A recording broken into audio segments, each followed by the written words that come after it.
Welcome to The Explainer. Today, we're jumping right into the pretty confusing world of sustainable fashion. I mean, we see that word everywhere, right? But what does it actually mean anymore? And the real question is, how can you and I tell the difference between a brand that's the real deal and one that's just, really good at marketing? Let's dive in and figure it out. All right, so let's get into it. And let's start with a feeling that I'm guessing a lot of us have had. You're shopping, you see a tag that says sustainable, and you feel a little bit suspicious, right? It's almost a reflex. So, why has that word become so suspicious? It all comes down to what's being called the Great Trust Deficit. Yeah, and this quote from the Edelman Trust Barometer just hits the nail on the head. It says, for Gen Z, seeing sustainable on a tag doesn't scream virtue anymore, it screams suspicion. And look, the data totally backs this up. Trust in what brands tell us in their ads, it's hit rock bottom. So that little green tag, it's not a comforting pat on the back. Nope, it's become a trigger for us to start digging deeper. And this right here, this is the core of the whole shift. It's so simple, but so powerful. Think about it. Fashion marketing used to be all about selling a dream, a fantasy, right? But today, when we're talking about sustainability, we're just not buying the dream anymore. We want proof. We want verification. It's like, okay, that's a nice story, but show me the receipts. Okay, so how on earth did we get here? How did we get to this point where we're all so skeptical?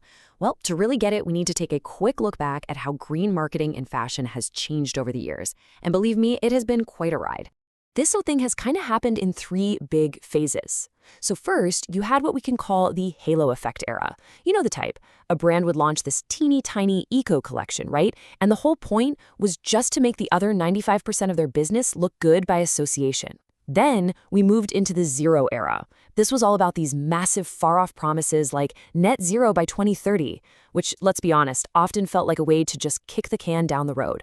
But now we're entering what's called the regenerative era, and this is where things get really interesting. The focus isn't just on doing less bad stuff, it's about actively doing good and trying to fix the entire system. Okay, so with all that history in mind, how can we actually spot the BS when we're out shopping? This is the fun part. Think of this next section as your own personal greenwashing detection kit.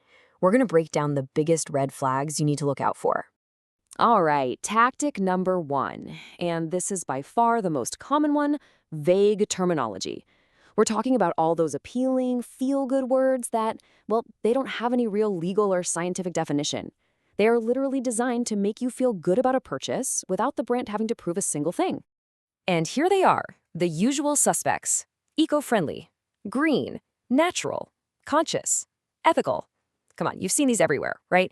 They are what I like to call fluff words. They sound fantastic, but unless there's some hard data or a legit certification behind them, they mean, well, pretty much nothing. And just to really drive this point home, here's a little reminder. Arsenic, also natural. I mean, that one sentence just cuts right through all the fluff, doesn't it? It's the perfect example of why specifics are everything. Natural does not automatically equal good. We need facts, not just fuzzy feelings. Next up, tactic number two, the hidden trade-off. Ooh, this one is sneaky. It's when a brand puts a giant spotlight on one good thing to distract you from a much bigger, not-so-good thing. The classic example, a t-shirt made from recycled polyester. It sounds awesome. We're saving plastic bottles from the ocean, right? But what they don't put on the hang tag is that every single time you wash that shirt, it sheds tiny microplastics into the water. See? A hidden trade-off. And then there's tactic number three, irrelevance. This is when a brand makes a big, loud, proud claim about doing something that they're already legally required to do anyway. You know, like putting CFC-free on a spray can when CFCs were banned ages ago? It's literally like a driver bragging, hey everyone, look at me, I stopped at that red light. Yeah, you're supposed to do that. You don't get a gold star for just following the rules. And you know what? The stakes for this kind of stuff are getting seriously high. This isn't just about a bad reputation anymore. In the EU, for example, new rules mean that making these vague, unproven green claims can get you in huge trouble. We're talking fines of up to 4% of a company's entire annual turnover. 4%. For big brands, that is a massive, massive number.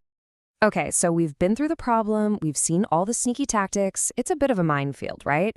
But what's the solution? What does good, honest communication actually look like? Let's flip the script and talk about the toolkit for real transparency. So, one of the coolest and most powerful ideas out there is something called the impact receipt. A brand called Ask It really pioneered this. And the idea is just brilliant in its simplicity. We all get what a receipt is for money, right? So, why not have one for environmental impact? This whole approach treats things like CO2, water, and energy as a kind of currency. The brand isn't telling you if the product is good or bad, they're just showing you the total cost. And then you, the customer, get to decide if that's a price you're okay with paying. Super powerful. Okay, another amazing strategy is all about visualizing the journey of a piece of clothing. So most brands, they only really know about what's called Tier 1. That's the last factory where everything was sewn together. But real, radical transparency, that means tracing it all the way back. Through the fabric mill, the yarn spinner, all the way back to Tier 4, which could be the actual farm where the cotton was grown. When you do that, you're not just selling a shirt, you're sharing its entire life story. And that creates a much deeper connection. And if we look a little bit into the future, we've got something called digital product passports. This is some next level stuff. Imagine every single garment having a digital twin. You could just scan a tag with your phone and boom, its entire life story pops up. Where the materials came from, who made it, how to take care of it, even how to recycle it at the end of its life. It's basically the ultimate proof of a product's journey and its authenticity. So this all sounds great in theory, but what does this kind of radical honesty actually look like out in the real world? Let's check out 3 really famous examples. We've got one legendary success story, one super clever example of making data make sense, and one really important cautionary tale. I mean, this has to be one of the most iconic marketing campaigns of all time. Picture this. It's Black Friday, the single biggest shopping day of the entire year. And what does Patagonia do? They take out a full-page ad in the New York Times, show a picture of their most popular jacket, and the headline just says, "Don't buy this jacket." It was so gutsy. By telling people not to buy their stuff, they proved they were serious about their mission. And what happened? They built this insane amount of trust, and their sales actually went up. Just incredible. Now, the brand Reformation, they are absolute masters at making data understandable. They get that if they tell you a dress saved 5 pounds of CO2, your brain just doesn't really know what to do with that, right? It's too abstract. So they use this really smart technique called anchoring. They'll say, that's the same amount of CO2 as driving your car for 5 miles. And suddenly you get it. You can picture it. They make the invisible visible.